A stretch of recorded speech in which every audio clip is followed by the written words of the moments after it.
আসসালামু আলাইকুম। আমা কফি প্রেজেন্টস উইনিং ব্লেন্ডে সকলকে আমন্ত্রণ। প্রথমত ঈদ মোবারক সবাইকে।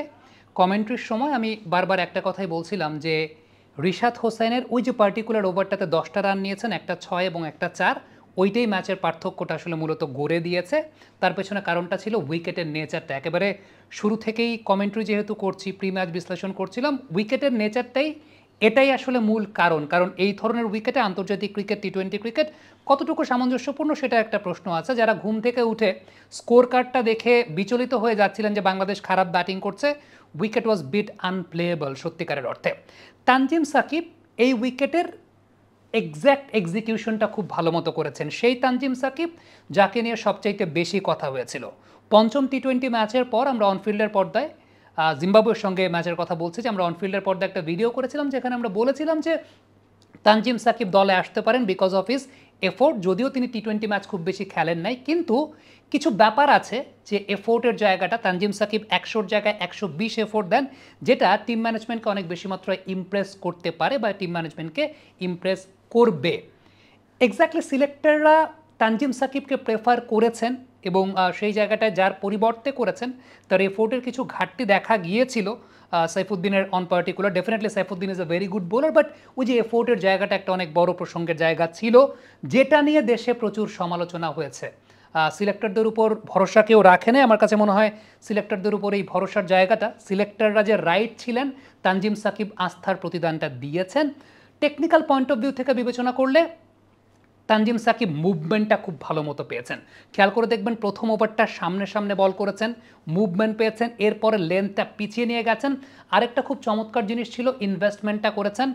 অফসাইডে একটা প্যাকড ফিল্ড সেট আপ করে কাট খেলাতে বাধ্য করেছেন। রিশাদের প্রশংসা করতে হবে, বাংলাদেশ একজন অত্যন্ত দক্ষ পয়েন্ট ফিল্ডার পেয়ে গেছে। পয়েন্টে রিশাদ যেভাবে ক্যাচ ধরেছেন, he was waiting for those deliveries, মানে ওই বলগুলো তার দিকে আসবে, এবং রিশাদ যেভাবে বল বাঁচিয়েছেন, 4 বাঁচিয়েছেন ডাইভিং এফোর্টে, সেটাও একটা অনেক বড় বিষয়। মোস্তাফিজুর রহমান, মোস্তাফিজুর রহমান, মোস্তাফিজুর রহমান, মাই গুডনেস, একটা জায়গায় সামারি করে দেয়, একটা জায়গায়। সেটা কি জানেন?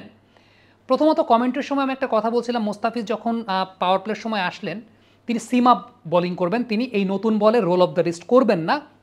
এক্স্যাক্টলি সিম আপ করেছেন, কাভারে সাকিব আল হাসান ক্যাচটা নিয়েছেন। বাট এটাও বলবো না, আমি মোস্তাফিজ তার ব্যক্তিগত লাস্ট ওভারে ব্যাটার যখন তাকে বডি টস দিয়েছিলেন, ওই ইনসিডেন্টটা মোস্তাফিজ যেভাবে সামলে নিয়েছেন, this is the magic, this is the magic Mustafiz got from IPL. এই সেন্স ডেভেলপমেন্টের জায়গাটাই আমরা মিস করতাম। আমার কাছে মনে হয় যে চেন্নাই সুপার কিংস টিম ম্যানেজমেন্টকে একটা ধন্যবাদ দিতে হবে ওয়ান্স এগেইন, ডোয়েন ব্রাভোকে ধন্যবাদ দিতে হবে, মহেন্দ্র সিং ধোনিকে ধন্যবাদ দিতে হবে এই বীজটা মোস্তাফিজের মধ্যে বপন করার জন্য। Fizz is completely a changed bowler now. Definitely কন্ডিশনটা তার ফেভারেবল, কিন্তু এই মুহূর্তে মোস্তাফিজ যেভাবে ডেথ ওভার্সে বোলিং করছেন, ইকোনমি রেট 2 মতো, আনবিলিভেবল। আর তানজিম সাকিবের প্রসঙ্গ 21টা ডট বল দিয়েছেন। সো আলটিমেটলি আমার কাছে কি মনে হয় জানেন, কমেন্ট্রি তো করছিলাম আর ফেসবুকের দিকেও চোখ রাখছিলাম মাঝখান দিয়ে, আমাদের দেশের ক্রিকেটে আমাদের বাইরের দেশের শত্রু দরকার হয় না সত্যিকারের অর্থে। আমাদের দর্শকরাই যেভাবে আমাদের প্লেয়ারদেরকে ট্রল করতে পছন্দ করে, আমাদের দর্শকরাই যেভাবে আমাদের প্লেয়ারদেরকে ব্যাশিং করতে পছন্দ করে, আমাদের দর্শকরাই যেভাবে আমরা খারাপ খেললে একদম সামনে এগিয়ে দিয়ে পেছন দিক দিয়ে সরে যেতে পছন্দ করে, আমরাই যতটা স্বার্থপরতা দেখাতে পছন্দ করি, আমার মনে হয় না আমাদের বাইরের কোনো শত্রুর প্রয়োজন হয়। এই টিমটার উপর শুরু থেকে আমার সাপোর্ট ছিল, এখনও আছে। ডেফিনেটলি ব্যাটিংয়ের জায়গায় নাজমুল শান্ত হ্যান্ড থ্রো করেছেন, আমি অ্যানালাইসিস করব।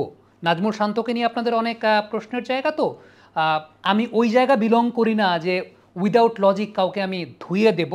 আমি টেকনিক্যাল বিশ্লেষণ করব, অবশ্যই নাজমুল শান্ত টেকনিক্যাল ডিফিকাল্টিজে ভুগছেন। আমা authentic Brazilian coffee. Wicket difficult ছিল, তারপরও নাজমুল শান্ত টেকনিক্যাল ডিফিকাল্টিসটা প্রকাশ পেয়েছে। তবে তাওহিদ হৃদয় শট খেলতে গেছেন, আমার কাছে মনে হয় শটটা ঠিকই ছিল, টাইমিংটা হয় নাই, আনলাকি।